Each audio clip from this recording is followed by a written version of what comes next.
s'agit donc d'un dictionnaire des féministes France, 18e, 21e siècle, publié sous ma direction avec la collaboration de Sylvie Chaperon à l'université Toulouse Jean Jaurès.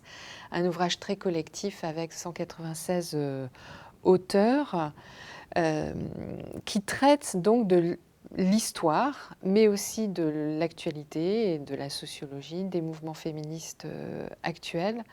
Dans le cadre français, mais ça représente déjà beaucoup de courants, beaucoup de tendances, beaucoup de domaines d'activité et de très nombreuses notices biographiques, plus de 400. Et c'est une première du genre. Un tel dictionnaire n'existait pas.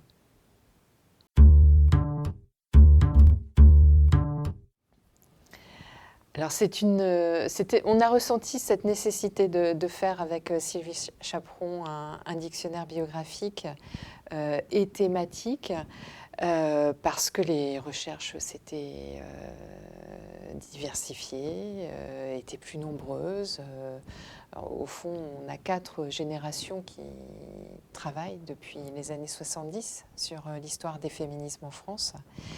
Et traduire toutes ces recherches sous la forme d'un dictionnaire, ça s'imposait. C'est quelque chose d'utile pour la recherche, mais aussi pour le grand public. C'était comme une évidence, un petit peu comme l'histoire du mouvement ouvrier a eu le dictionnaire biographique du mouvement ouvrier. Le féminisme avait besoin d'un dictionnaire.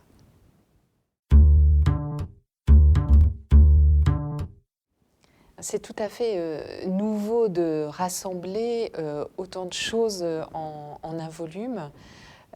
Des thématiques assez peu traitées jusqu'à présent sont présentées. Par exemple, les féminismes d'outre-mer, les féminismes de la troisième vague qui apparaissent à partir des années 1995. La cause animale, voilà, je pense que certaines notices vont vraiment surprendre. Et on retrouve aussi les classiques sur le droit de vote, le droit au travail.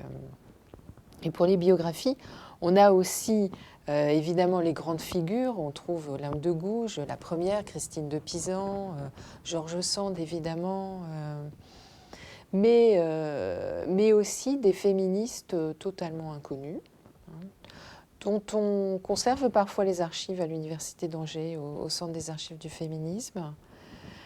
Des féministes qui ont eu un rayonnement local et non pas national ou international comme Simone de Beauvoir. Et on espère donc montrer une très grande diversité dans le temps et sur le plan philosophique, politique de ces courants du féminisme.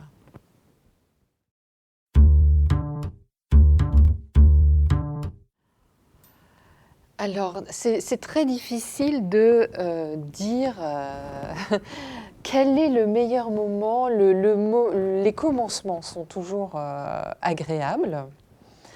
On n'imagine pas ce qui va venir parce que faire un dictionnaire, c'est réellement très compliqué, c'est très long. Le travail a été commencé en 2006.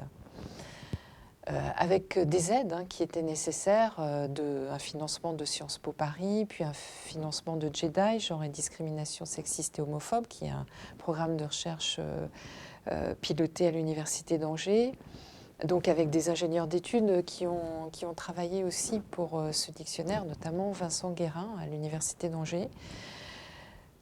Énorme travail avec 196 auteurs, donc au début, on n'imagine pas tout ça.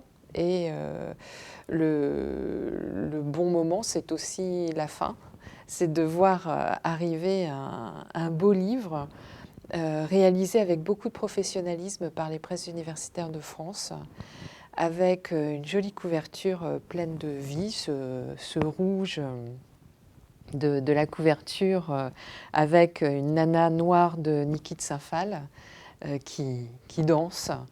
Il y a un côté joyeux et tonique qui fait du bien après un travail qui a été très minutieux, très long et complexe, avec beaucoup de vérifications, parce que des notices biographiques, notamment, c'est très exigeant.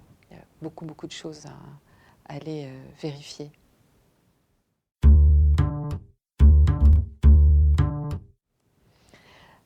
Alors, après ce dictionnaire, je ne sais pas. Déjà, dans un premier temps, le blog. Nous avons créé un blog Université d'Angers dédié au dictionnaire, avec une rubrique esprit de suite, commentaires. Donc après, on pourrait toujours espérer, si le dictionnaire se vend bien, une deuxième édition revue, augmentée, avec quelques notices de plus. Pas beaucoup, parce qu'on a déjà 1700 pages et c'est compliqué.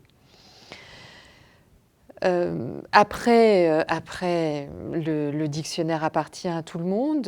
Il va appartenir aussi, je l'espère, à des personnes qui, dans les ateliers Wikipédia qui vont être organisés ici ou là, mais aussi à la Bibliothèque universitaire d'Angers le 16 mars, vont piller le dictionnaire en quelque sorte et s'en inspirer pour créer des notices Wikipédia ou les améliorer et les compléter. Donc il y a cette présence des féminismes et des féministes sur Internet qu'il faut améliorer, et surtout dans Wikipédia. Après, faire naître des vocations. Bon, il y a des jeunes qui veulent faire des doctorats sur l'histoire des féminismes. J'espère qu'en feuilletant ce dictionnaire, ils auront des envies, des désirs d'en savoir plus sur des sujets qui gagnent à être approfondis et qui sont peut-être simplement effleurés comme une première approche dans le dictionnaire. Et puis après, c'est aussi l'exploitation des archives. On continue au sein de l'association Archives du féminisme dont je m'occupe à collecter de nouveaux fonds d'archives. Donc ce dictionnaire, ce n'est pas la fin de l'histoire du féminisme, c'est une étape, c'est un reflet de la recherche. Mais la collecte d'archives et les nouveaux regards aussi, les nouveaux questionnements posés aux archives nous permettent d'espérer des rebondissements qu'on ne perçoit peut-être pas encore, et peut-être pas d'autres dictionnaires, mais en tout cas d'autres ouvrages sur l'histoire du féminisme, ça c'est sûr.